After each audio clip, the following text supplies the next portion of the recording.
Kasi mayroon talagang hindi sumusunod. Pero sana naman, parang sinasabi ni Kasamang Pirer, yung dahil pag-uusap natin, seryosohin nyo rin.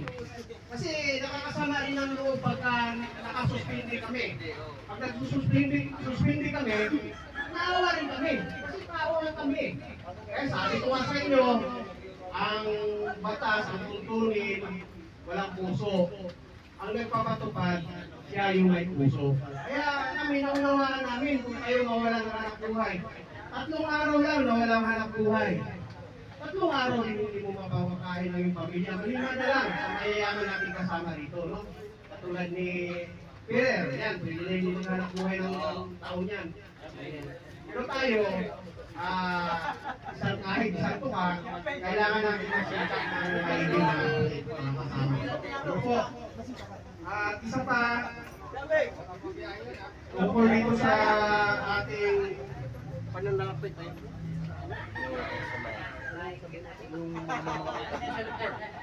o tungkol naman dito sa may mga utang mga kapatid, tulad ng nabanggit kanina, ay bear na tayo ngayon, no? Nakasihit na si Marichan. Nakasihit na.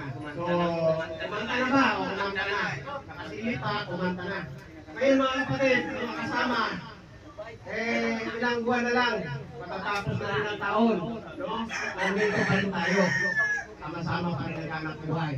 So, yung may mga pananagutan sa ating samahan, yung may mga pagkakautang, yung mga emergency, kailangan na rin balik nyo na sa ating inatyaman para sa ganun ay ma-audit at makikita ninyo.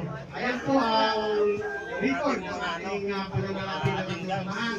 Kung mayroon man kayong question dyan, maaari kayo lumapit sa ating listener, sa ating finance committee, sa ating auditor, para may paliwanag sa inyo. May video kayong sinabi mo nung umpisa sa hanggang sa matapos eh. Hindi utang, hiram. Hindi utang, hiram.